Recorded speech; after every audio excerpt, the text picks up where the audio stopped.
Hello guys, welcome to my YouTube channel. और हमने biological classification खत्म कर चुके हैं। तो अब हम बायोलॉजिकल क्लासिफिकेशन में मैंने प्लांटेर एमिलिया नहीं पढ़ा है, क्योंकि वो मुझे नहीं लगता कि बायोलॉजिकल क्लासिफिकेशन में उन्हें पढ़ाने की जरूरत है, क्योंकि आपके पास अलग चैप्टर है प्लांट किंगडम और एनिमल किंगडम। तो उसमें आप पढ़ लोगे प्लांटे और एनिमिलिया। तो बायोलॉजिकल क्लासिफिकेशन तो उतना लास्ट था, और आज हम फिर लेकर के आए हैं। आज हम एनिमल टिश्यू पढ़ाई करने वाले हैं, जो कि फिजियोलॉजी से है। एक चैप्टर बोटनी का, एक चैप्टर जल्दी चलेगा। तो आज हम जो है बात करने वाले हैं टिश्यू से रिलेटेड, जो कि आज चैप्टर का नाम है स्ट्रक्चरल ऑर्गेनाइजेशन ऑफ एनिमल। ठीक है, तो आइए हम स्टार्ट करते हैं। तो हम स्टार्ट करते हैं आज जूलॉजी। एनसीईआरटी टू एनसीईआरटी में पढ़ेंगे, जिस तरीके से मैंने पहले भी बाकी सारे लेक्चर्स में, बाकी वीडियो में बताया गया है, उसमें यही है कि हम एनसीईआरटी टू एनसीईआरटी पढ़ाई करेंगे। एनसीईआरटी में जो चीज़ ज़्यादा इंपॉर्टेंट है वो चीज़ें मैं लिख दिया हूँ उसमें, जो एनसीईआरटी में ना दिया हो, बल्कि मतलब मुझे लगा कि मुझे बाहर से ये चीज़ें बता देनी चाहिए, वो चीज़ें यहाँ पे दिया हुआ है। चैप्टर नंबर 7 है, इसका नाम है स्ट्रक्चरल ऑर्गेनाइजेशन इन एनिमल। ठीक है, तो स्ट्रक्चरल ऑर्गेनाइजेशन इन एनिमल का मतलब सिंपल है कि क्या है उसका स्ट्रक्चर, क्या है उसका, जो पूरा एनिमल है उसका, उस किस तरीका से बना हुआ हो, जो उसका एनाटॉमिकली है। एनाटॉमिकली जो एनिमल है उनके अंदर क्या क्या है। तो एनाटॉमिकली में क्या होगा, सेल हो गया, ये तो सेल आपका हो गया, फिर उसके बाद टिश्यू हो गया। तो सेल चैप्टर हम बाद में पढ़ेंगे, उससे पहले हम टिश्यू पढ़ाई पढ़ेंगे। ठीक है, तो देखिए अब यहाँ पे एक टिश्यू का डिफिनेशन लिखा हुआ है कि टिश्यू का डिफिनेशन क्या चाहिए। यहाँ पे बोला एनिमल। आप एक बात सोचो, यहाँ पे लिखा हुआ है क्या चाहिए, कि यहाँ पे लिखा हुआ है एनिमल। यहाँ पे है आपका, बस एनिमल के बारे में पढ़ाई करेंगे इसमें हम। एनिमल एनिमल क्या है, एनिमल है मल्टीसेलुलर ऑर्गेनिज्म। और इसमें तो बात हम किसके बारे में करेंगे, मल्टीसेलुलर ऑर्गेनिज्म के बारे में करेंगे, जो कि टिश्यू है। टिश्यू से रिलेटेड हम बात करेंगे, एनिमल से रिलेटेड जो कि मल्टीसेलुलर ऑर्गेनिज्म है। तो इस पे तो आइए हम देखते हैं। तो अब सबसे पहले हम टिश्यू का डेफिनेशन देखते हैं। टिश्यू का मतलब, टिश्यू किसको बोलते हैं। टिश्यू है कि in a multicellular animal, multicellular animal में a group of similar cell.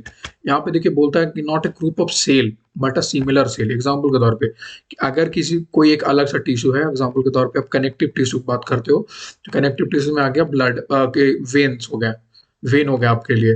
तो जो वेन होगा वो जो सेल से बना होगा, जो जो सेल का जो डीएनए होगा, जिस सेल का जो डीएनए होगा उससे डिपेंड करता है कि वो क्या बनेगा। मतलब जो सिमिलर सेल होगा, सिमिलर सेल मतलब कि जिसका डीएनए का जो सीक्वेंस होगा ना सेल के अंदर, कि ये सेल एक बना रहे होंगे, कि ये सेल मिलकर के बहुत सारे सेल मिलकर टिश्यू बनाएंगे। तो जो टिश्यू बनेगा वो कनेक्टिव होगा कि एपिथेलियल होगा कि नर्वस होगा, ये डिपेंड करते हैं उसके डीएनए पे। तो यहाँ पे ही चलते लिखे कि multicellular organism a group of similar cell along with intercellular substance. along with किसके साथ, इंटरसेलुलर सब्सटेंस। अब तो सेल है, एक सेल दूसरे सेल के साथ मिलकर बना, दो सेल, दो टिश्यू मिल गए, दो सेल मिले तो एक टिश्यू का फॉर्मेशन हुआ। एक, दो से ज्यादा, तीन से, इससे ज्यादा, मल्टीपल, बहुत सारे अगर सेल मिलते हैं तो टिश्यू का फॉर्मेशन होता है। ग्रुप मिल रहा है तो ग्रुप कैसा होना चाहिए, सिमिलर होना चाहिए। और किसके साथ मिलते हैं, इंटरसेलुलर सब्सटेंस, जो कि परफॉर्म अ स्पेसिफिक फंक्शन। अब यहाँ पे इस डिफिनेशन में ही पूरा अगर बोला जाए तो इस डिफिनेशन में ही पूरा चैप्टर आप ब्रीफ मिल सकता है आपको, कि हर एक का फंक्शन अलग अलग हुआ। तो जो अब कनेक्टिव टिश्यू है, तो कनेक्ट नर्वस टिश्यू है, नर्वस टिश्यू का काम है कंट्रोल एंड कोऑर्डिनेशन में हेल्प करना। कनेक्टिव टिश्यू का काम है सपोर्ट में हेल्प करना। तो ये फंक्शन अलग अलग हो गए, ये टिश्यू अलग अलग हैं, तो और सिमिलर सेल से बने हुए हैं। जो ग्रुप ऑफ टिश्यू है, अलग अलग टिश्यू है, तो अलग अलग चीज से, सॉरी, अलग अलग टाइप के टिश्यू है, ये एक अलग अलग सेल से मिल करके बने हुए हैं। और अगर बात करें हम कनेक्टिव की, तो उसमें सिमिलर सेल होगा। और इस तरीके से ये function perform specific function, specific function का परफॉर्मेंस होता है। एग्जांपल के तौर पे कनेक्टिव टिश्यू है तो उसको में क्या फंक्शन है, सपोर्ट का फंक्शन है। नर्वस टिश्यू है तो उसका कंट्रोल एंड कोऑर्डिनेशन का फंक्शन है, इस तरीका का। अब यहाँ पे हम बात करते हैं, देखिए टिश्यू के अंदर यहाँ पे दिया है कि टाइप ऑफ टिश्यू। ये मैं यहाँ पे एनसीईआरटी में नहीं लिखा, इंडिया एनसीईआरटी में थोड़ा सा बाद में लिखा है, मैं इससे पहले भी दिखा रहा हूँ आपको। टाइप ऑफ टिश्यू यहाँ पे एपिथेलियल टिश्यू। आप यहाँ पे एक चीज लेगा कि इक्टोडर्मल, मेसोडर्मल, एंडोडर्मल। अब एक चीज होता है ना कि डर्मा का मतलब होता है स्किन, स्किन का लेयर होता है आपके पास, स्किन का लेयर होता है एक, तीन लेयर में स्किन होते हैं। तो जो फर्स्ट लेयर होता है, जो सबसे बाहर में होता है, उसको हम लोग बोलते हैं इक्टोडर्मल, जो कि स्किन स्किन से होता है, स्किन के पास, उसको बोलते हैं इक्टोडर्मल। स्किन के जस्ट नीचे वाला जो सेल हो गया, जो बीच में आ रहा है, उसको हम लोग बोलते हैं मीजोडर्मल। और जो सबसे नीचे है, जो वेन से मतलब कि कनेक्टेड है, वो बनता है इंडोडर्मल, जो ऑर्गन से मतलब कि कनेक्ट कर गया, वो हो गया इंडोडर्मल टिश्यू। ठीक है, तो अब यहाँ पे बात हम कर रहे हैं कि एपिथेलियल टिश्यू है। तो एपिथेलियल टिश्यू में यहाँ पे हम बात करेंगे ऑर्गेनाइज का, कि इसका ओरिजिन क्या है, किस चीज से बना हुआ है, और इसका फंक्शन किस तरीके से बना हुआ है। तो एपिथेलियल टिश्यू का ओरिजिन क्या है, एपिथेलियम। अच्छा ठीक है, उससे पहले मैंने आपको समझा रहा था कि डर्मा, इसमें डर्मल दिया, इसमें इस तरीके से कि फर्स्ट में एक्टोडर्मल, सेकंड में मेसोडर्मल एंड देन इंडोडर्मल। तो ये एक ऊपर से नीचे का इसका एक लेयर बन गया। तो लेयर, एपिथेलियल तीन चीज से बन गया। इसके एपिथेलियल एपिथेलियल तीर 3 चीज़ से बना हुआ है कि एक्टोडर्मल से बना है, मेसोडर्मल और एंडोडर्मल तीनों से। तो ये मतलब कि इनसे बना हुआ है। तो ये जो इसका जो काम होता है उसका ओरिजिन हो गया ectodermal origin, mesodermal origin and endodermal. इस तरीका के डर्मल ओरिजिन है। ये आप बात कर सकते हो जर्म सेल के बारे में कि जर्म सेल इनके क्या होंगे, जो ये होंगे। अब इनका जो फंक्शन है एपिथेलियल का फंक्शन है, सिक्रेशन है, फिल्ट्रेशन और प्रोटेक्शन है। मतलब कि एपिथेलियल को मोटा-मोटी फंक्शन क्या उसमें करता है, सीक्रेट करने में, किसी भी चीज़ को सिक्रेशन होने में, फिल्ट्रेशन होने में और प्रोटेक्शन में। कनेक्टिव टिश्यू जो आपका ओरिजिन है उसका क्या है, मेसोडर्मल ओरिजिन है और ये हेल्प करता है आपको किसमें, सपोर्ट करने में। एग्जांपल के तौर पे कनेक्टिव टिश्यू में बोन आते हैं, बोन एक दूसरे से मिलकर बने होते हैं, लिगामेंट हो गया, टेंडन हो गया, ये सारे कनेक्टिव टिश्यू में आएंगे। आप आगे जाकर पढ़ाई करोगे तो होगा dense irregular tissue, regular tissue, ये सारे आपको कनेक्टिव टिश्यू में आ गए। कनेक्टिव टिश्यू का ब्लड आ गया, कनेक्टिव टिश्यू के एक कनेक्टिव टिश्यू में आप आगे जाकर पढ़ाई हुई स्पेशल कनेक्टिव टिश्यू, तो उसमें आपको बोन पढ़ना होगा, लिगामेंट पढ़ना होगा, ब्लड पढ़ना होगा, लिम्फ पढ़ना होगा, प्लाज्मा पढ़ना होगा। ये सारे कनेक्टिव टिश्यू हो गए। फिर अगला है उसके बाद muscular tissue. Muscular tissue mesodermal से बना होता है। इसको काम होता है मूवमेंट और लोकोमोशन में हेल्प करना, जो कि बोन के साथ अटैच होता है, बोन के साथ अटैच होता है मसल्स, और ये हेल्प करता है मूवमेंट और लोकोमोशन। जैसे मैं अभी हाथ हिला रहा हूँ, मैं अभी बोल रहा हूँ, तो मेरा यहाँ मैग्जिला हिल रहा है, मैग्जिला इसको बोलते हैं, मैग्जिला मेरा ऐसे देखो हिल रहा है। तो ये हिल रहा है तो किसकी किसके हेल्प से हिल रहा होगा, ये तो बोन तो हिल रहे हैं, बोन तो चल रहे हैं, बोन भी अपना काम कर रहा है। बोन किस में काम कर रहा है, बोन सपोर्टिव, बोन हमेशा काम करेगा सपोर्टिव नेचर में। लेकिन जो पूरा मूवमेंट कर रहा है, मूवमेंट कौन से कर रहा है, मस्कुलर टिश्यू मूवमेंट कर रहा है। और इसके साथ साथ एक और इसको कौन सा सपोर्ट कर रहा है, कनेक्टिव टिश्यू सपोर्ट कर रहा है। अब ये हो गया। उसके बाद है नर्व। नर्व है, नर्व एक्टोडर्मल इन ओरिजिन होता है, ये हेल्प करता है कंट्रोल एंड कोऑर्डिनेशन। अब मैं आपको एक चीज समझाता हूँ, एक फेनोमेना, एक आप पे फिजियोलॉजी समझो, पूरा एक बोलने का फिजियोलॉजी समझो। तो बोलने का फिजियोलॉजी आप देखोगे, मेरा जो आप देख रहे हो ये जो चीक हो गया है, ये चीक हो गया एपिथेलियल टिश्यू है। ये क्या चाहिए, प्रोटेक्शन कर रहा है, ये सीन ऊपर का हो गया।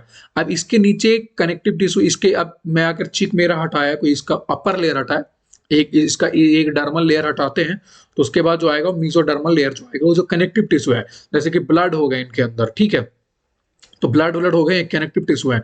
बोन हो गया, जो मैग्जिला आपका हो गया, बोन हो गया, तो ये कनेक्टिव टिश्यू है। अब थर्ड में क्या चाहिए, मस्कुलर। थर्ड में आ रहा है मस्कुलर। मस्कुलर मैं बोल रहा हूँ, तो मैं बोल रहा हूँ तो मेरे यहाँ पे मैग्जिला के पास मसल्स होंगे, तो मसल्स हेल्प कर रहे हैं मुझे बोलने में, ये मूवमेंट का बोल गया। और अब मैं बोल रहा हूँ, तो मैं बोल रहा हूँ तो मुझे पता नहीं कि क्या आपको मैं पढ़ा रहा हूँ, तो मेरे दिमाग के अंदर से कंट्रोल एंड कोऑर्डिनेशन आ रहा है। मैं ऐसे हाथ हिला रहा हूँ, तो एक मेरा माइंड जो है हाइपोथैलेमस, वो बोलने में हेल्प कर रहा है मुझे, जो चीजें मुझे याद है लर्निंग में मैं आपको समझा रहा हूँ, तो हेल्प कर रहा है। तो आप देखो फिजियोलॉजी, जब आप देखो तो चारों टिश्यू का काम आ रहा है, चारों टिश्यू वर्क कर रहा है। ये बोलने का जो फिजियोलॉजी है उसमें चारों टिश्यू वर्क कर रहे हैं, एपिथेलियल भी, कनेक्टिव भी, मस्कुलर भी और नर्व भी। तो ये आपका टिश्यू हो गया। टिश्यू का मतलब मोटा मोटी मैंने आपको इंट्रो दिया कि ये टिश्यू है, कि आगे हम टिश्यू में ये करने वाले हैं, मतलब ये पढ़ेंगे। अब आप एनसीईआरटी टू एनसीईआरटी पढ़ाई करो, यहाँ पे लिखा है in the proceeding chapter you come across a large variety of organism both unicellular multicellular.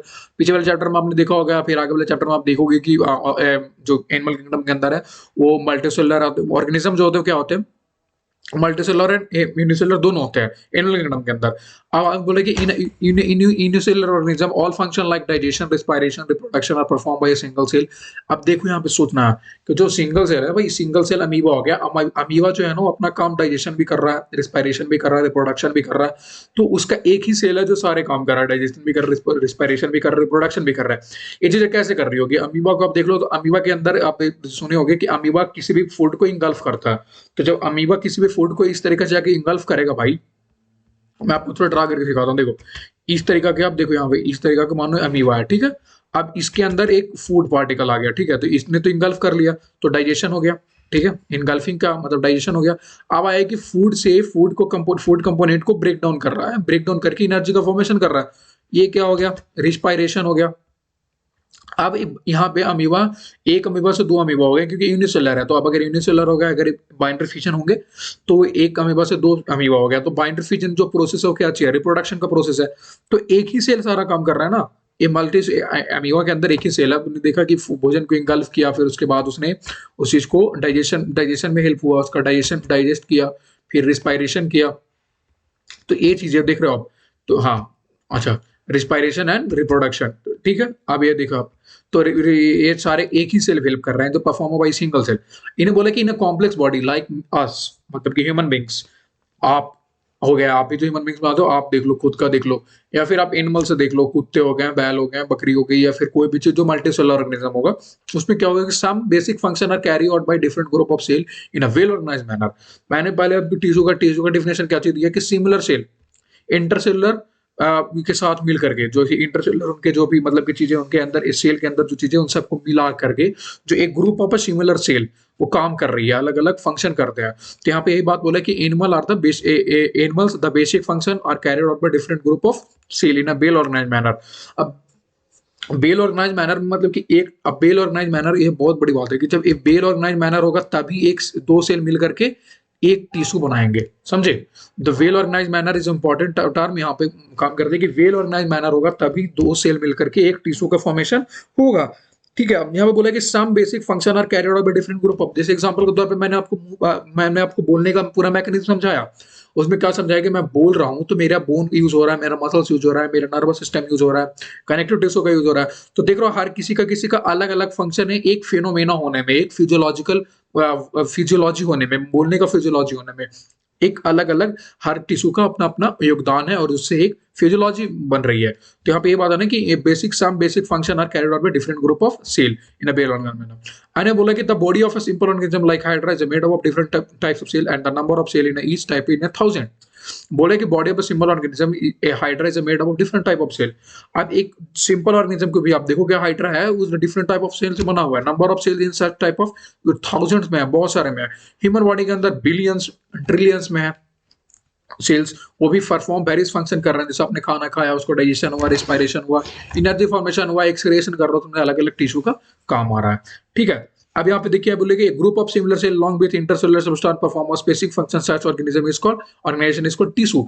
ऐसा ऑर्गेनाइजेशन जिसको हम टिश्यू बोल रहे हैं वो क्या काम करता है कि group of similar cell long with intercellular substances perform specific function, अलग अलग फंक्शन करेंगे और सिमिलर सेल होंगे जो कि अपने इंटरसेलुलर सबस्टेंस के साथ मिलकर के फंक्शन करेंगे, उसको हम लोग बोलते हैं टिश्यू।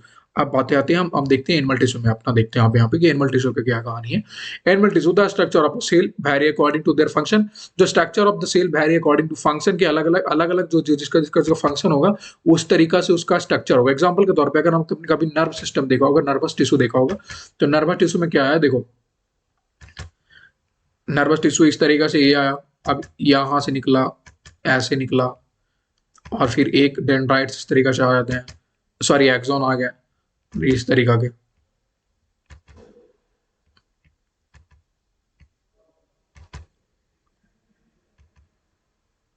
हाँ, तो आपने देखो नर्वस टिश्यू है, तो नर्वस टिश्यू इस तरीका का हो गया। अगर आपने कभी एक बार में स्पर्म देखा होगा तो स्पर्म इस तरीका से होते हैं। स्पर्म का ये हो गया आपका, ये हो गया आपका ये देखो आपका टेल हो गया, ये हेड हो गया। आपने अगर कभी ओवा देखा होगा तो ओवा इस तरीका का है। तो यहाँ पे बोला कि the structure of cell vary according to their function, जिसका फंक्शन जिस तरीका का होगा फंक्शन पे डिपेंड करता है structure. Structure of cell vary according to their function मतलब कि फंक्शन अगर अलग अलग फंक्शन है तो उसके स्ट्रक्चर अलग होंगे। मतलब एग्जांपल के तौर पे फंक्शन पे डिपेंड कर रहा है structure, sorry. Therefore the tissue are different and are broadly classified into 4 types of tissue. अब एनिमल टिश्यू को हम लोग चार में बांटे, चार उनके अलग अलग फंक्शन के आधार पे, उनके अलग अलग स्ट्रक्चर के आधार पे। अब ऑब्वियस वाली बात है कि जिनके फंक्शन अलग अलग होंगे उनके स्ट्रक्चर भी अलग अलग होंगे। उनमें चार पार्ट है, मतलब epithelial, connective, muscular and neural. हमने बांटा किसी में से epithelial tissue, connective tissue, muscular tissue and neural tissue. अब हम इस पे आगे पढ़ाई करते हैं कि एपिथेलियल टिश्यू क्या है, कनेक्टिव टिश्यू क्या है, मस्कुलर टिश्यू क्या है और न्यूरल टिश्यू क्या है। तो ये आपका इंट्रोडक्शन हो गया एनिमल टिश्यू का। ठीक है, अब हम बात करते हैं एपिथेलियल टिश्यू। तो आप अगर यहाँ पे देखिए तो एपिथेलियल टिश्यू के बारे में यहाँ पे लिख चुके हैं, लिखा हुआ है कि एपिथेलियल मतलब क्या होता है। ईपी का मतलब होता है अपॉन एंड थेलियम का मतलब होता है कवरिंग, जो अपर पार्ट का। मैंने अभी आपको एग्जांपल जब बोलने वाला फिजियोलॉजी में मैंने बोला कि आप मेरे ये देख रहे हो ये क्या हो गया, मेरा स्किन हो गया। तो ये सबसे ऊपर में क्या है, एपिथेलियल टिश्यू है। समझे, ये क्या है, एपिथेलियल टिश्यू है। एपी का मतलब होता है अपॉन एंड थेलियम का मतलब होता है कवरिंग ऑफ लेयर। तो जो कवर कर रहा हो, जो कवरिंग ऑफ अ लेयर हो उसके ऊपर हो, मतलब कि जो कनेक्टिव टिश्यू सबसे ऊपर हो, जो और जो हेल्प कर रहा हो किसके में, कवरिंग करने में, कवर करने में, वो है एपिथेलियल टिश्यू। यहाँ बोलते हैं कि we commonly refer to epithelial tissue as epithelium plural epithelia.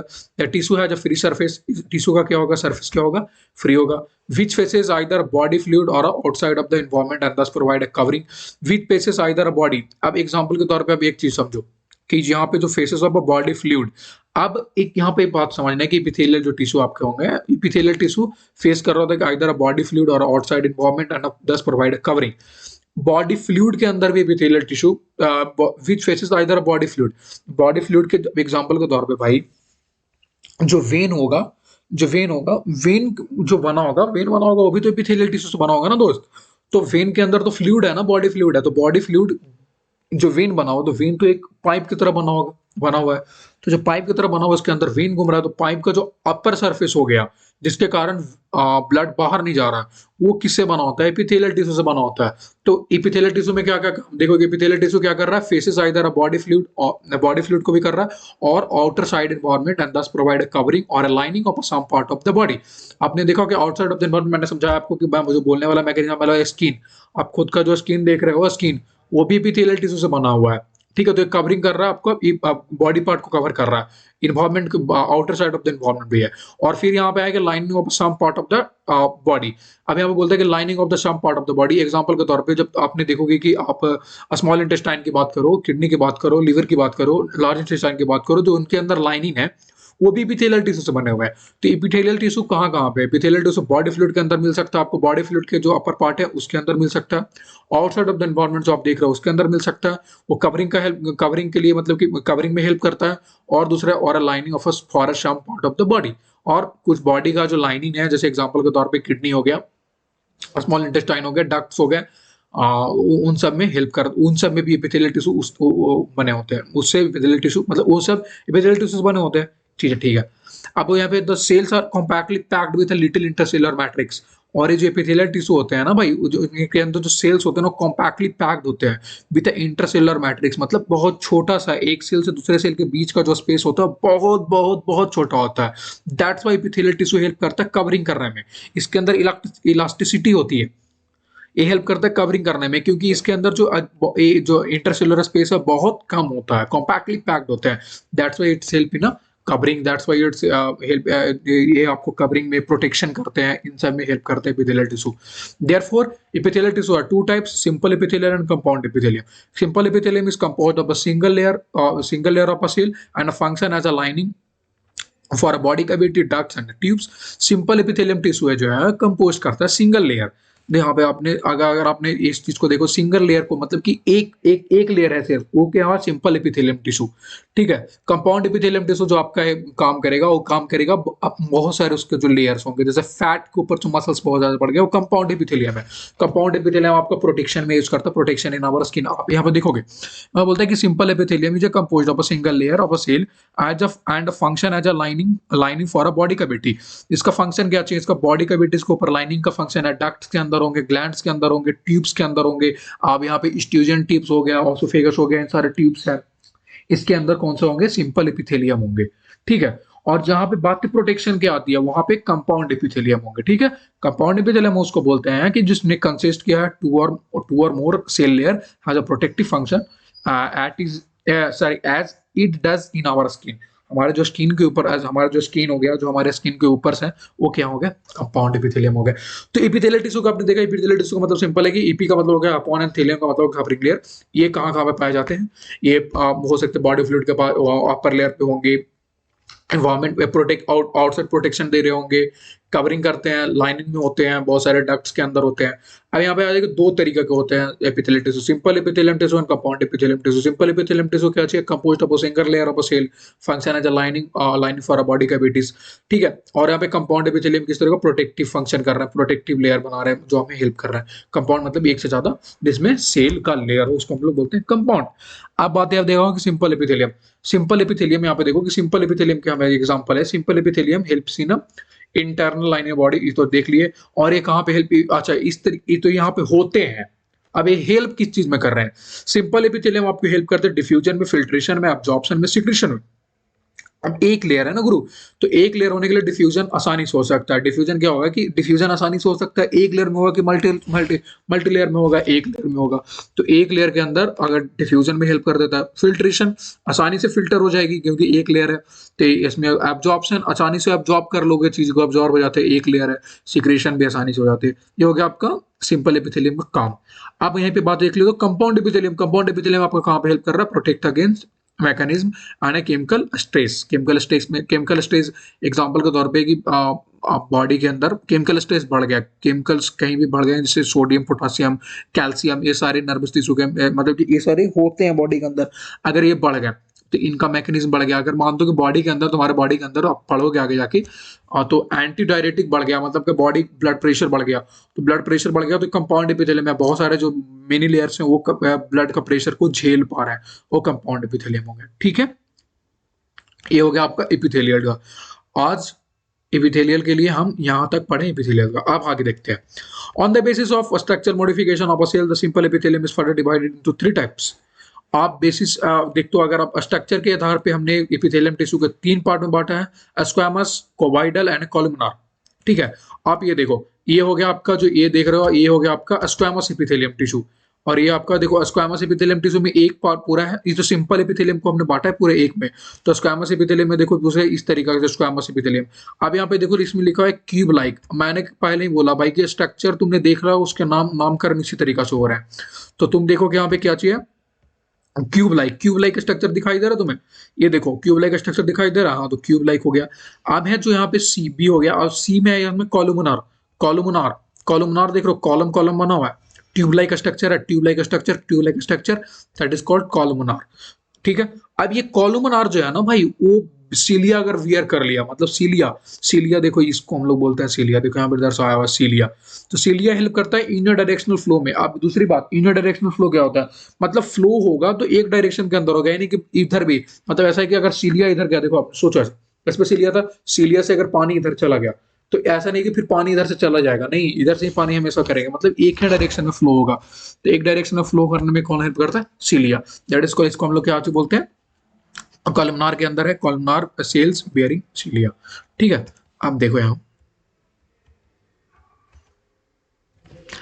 यहाँ पे squamous epithelium is made up of a single thin layer of a flattened cell with irregular boundaries. मैंने पहले बताया कि स्क्वामस एपिथेलियम क्या होता है, सिंगल लेयर क्या है, और इरेगुलर बाउंड्री, उसका रेगुलरिटीज नहीं, आपने फिगर में देखा होगा।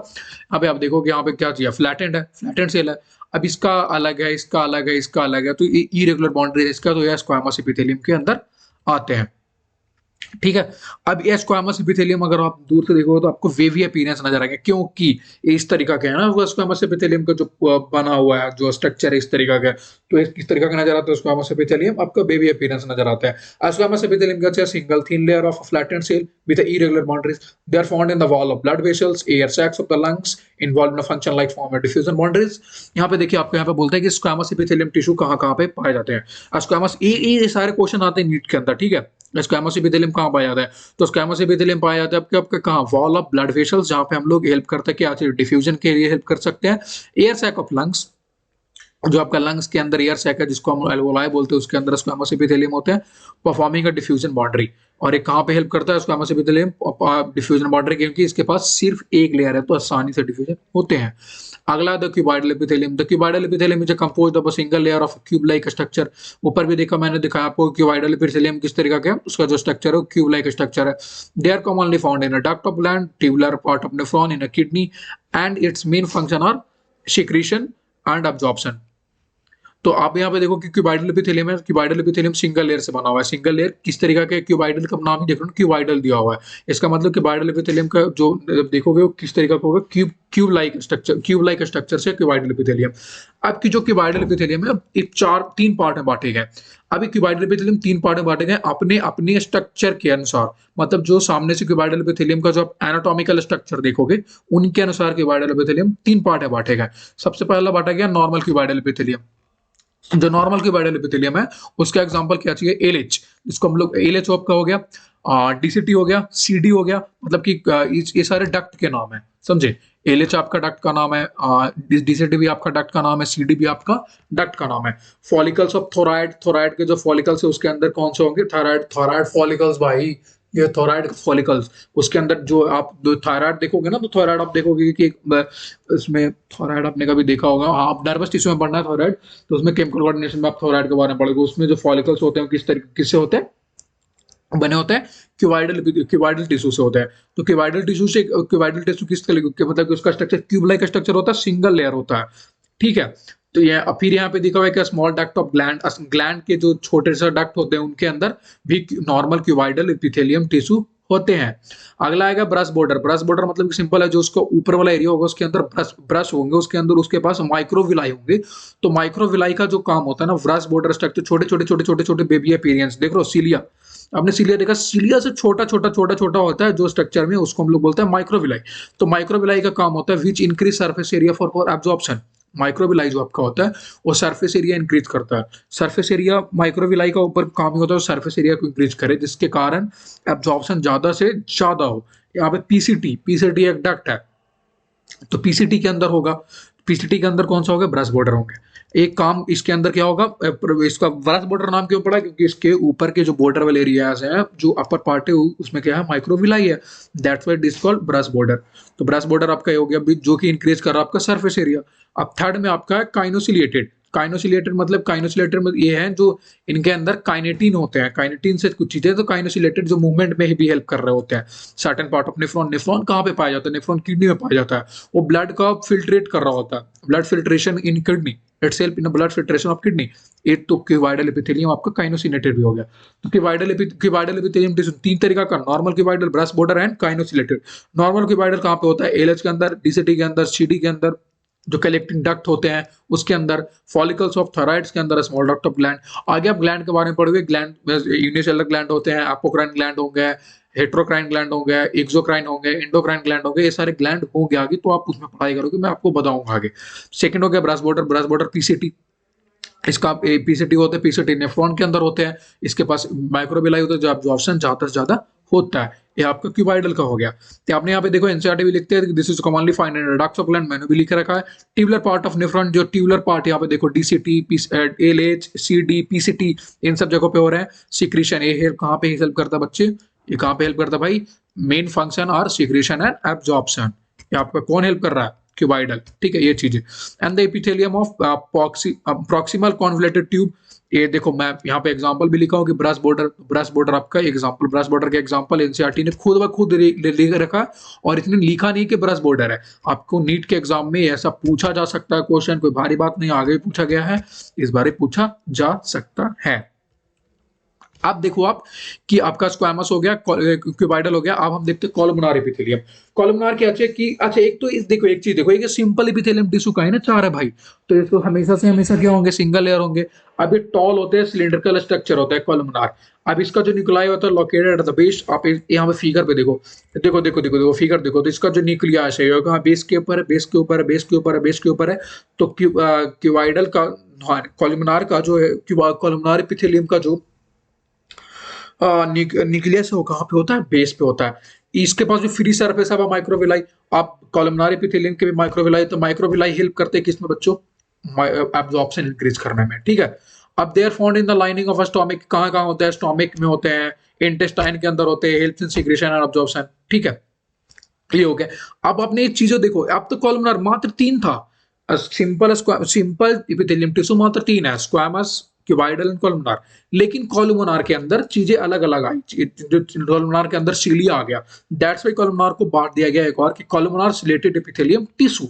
ये आपको कॉलमनार एपिथेलियम सिलेटेड टिश्यू जो आपका क्यों हो गया, क्योंकि इसके पास क्या बियर किया हुआ है भाई, सीलिया बियर किया हुआ है on their free surface, that's why that's called chelated epithelium. अब कॉलमनार को हमने चार पार्ट में बांटा। नॉर्मल कॉलमनार जो कि आपका ग्लैंड्स ऑफ डक्ट के अंदर होगा, ब्रश बॉर्डर जिसके ऊपर ये होंगे, क्या चीज बोलते हैं, माइक्रोविलाई होंगे, वो ब्रश बॉर्डर होंगे, जीआईटी मतलब गैस्ट्रो इंटेस्टाइनल ट्रैक्ट्स के अंदर, गैस्ट्रो इंटेस्टाइनल ट्रैक्ट के अंदर, मतलब that's why we can say that the, ये इसको आप बोल सकते हो कि नेफ्रॉन्स के अंदर, नेफ्रॉन में पीसीटी के अंदर हो सकता है, डीसीटी के अंदर, इस सब के अंदर हो सकता है, या ये भी हो सकता है कि स्मॉल इंटेस्टाइन के अंदर हो सकता है, समझे।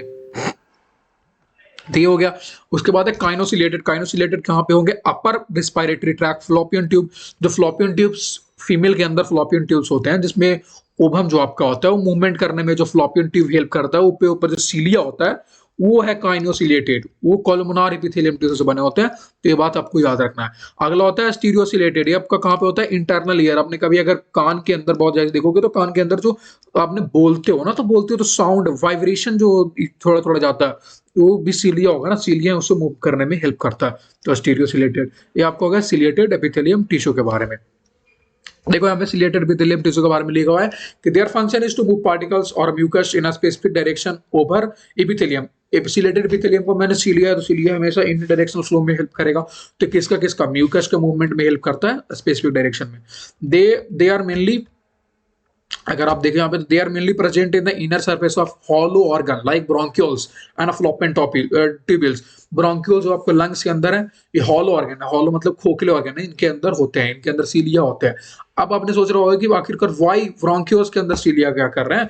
तो ब्रोंक्यूल्स के अंदर सीलिया क्या करते हैं कि जो आपके मतलब कि आपने सांस लिया और जो डस्ट पार्टिकल जो लास्ट लास्ट तक वहां तक पहुंच गए हैं, उनको सीलिया से एब्जॉर्ब करते हैं, उन्हें सीलिया से एक तरीके से बाहर सिग्रेशन करने में हेल्प करते हैं, या फिर म्यूकस के फॉर्मेशन करके उसको बाहर भेजने में जो हेल्प करता है वो सीलिया होता है। फ्लोपेन ट्यूब के बारे में भी आपको होता है ये, ठीक है। अब आप देखो यहाँ पे, मुझे लगता है कि भाई इसके बाद फिर, हाँ, इसके बाद फिर ग्लैंडर एपिथेलियम आ जाते हैं, जो कॉलमनार और क्यूबाइडल होते हैं। Some of the columnar and cuboidal cell जो स्पेशलाइज्ड हो गया। स्पेशलाइज्ड मतलब क्या होता है बायोलॉजी की भाषा में? स्पेशलाइज्ड मतलब सिंपल बोलो कि जिसके अंदर एवोल्यूशन हो गया। तो कॉलमनार और क्यूबाइडल का मिक्सचर, कॉलमनार और क्यूबाइडल का मिक्सचर एक स्पेशलाइज्ड सेल बना जिसका नाम है glandular epithelium tissue. Glandular epithelium tissue जो कि हेल्प करता है सीक्रेशन में, जो कि कहां पे होता है, ग्लैंड्स के अंदर होता है। ग्लैंड दो तरीका के होते हैं बच्चों। On the basis of number of cells हम बात करेंगे unicellular multicellular, and on the basis of duct हम बात करेंगे एक्सोक्राइन एंड एंडोक्राइन। तो मैं आज आपको यहां तक छोड़ रहा हूं। ग्लैंडुलर एपिथेलियम का मैंने सिर्फ आज इंट्रो दिया है, बाद में हम ग्लैंडुलर एपिथेलियम आगे पढ़ेंगे। बाकी मेरा वीडियो कैसा लग रहा है बात बताओ। और थोड़ा भाई देखो यार, चैनल को थोड़ा ग्रो करवाओ यार, कुछ हो नहीं रहा। मुझे बताओ कि मैं थोड़ा सा कहाँ पे लैग कर रहा हूँ पढ़ाने में। हाँ, मुझे पता है कि वीडियो थोड़े धीरे धीरे अपलोड है, आई एम सॉरी। कोशिश करते थे जल्द से जल्दी अपलोड करने के लिए। जहाँ चीजें समझ में नहीं आए प्लीज कमेंट में आप पूछ सकते हो। बस तो भाई आज के लिए इतना ही, फिर मिलते हैं अगले वीडियोस में, ठीक है। और थोड़ा सा आज मेरे रूम में लाइट का प्रॉब्लम भी हो रहा है इस वीडियो के अंदर, तो आई एम रियली सॉरी, अगले बार से ऐसा नहीं होगा।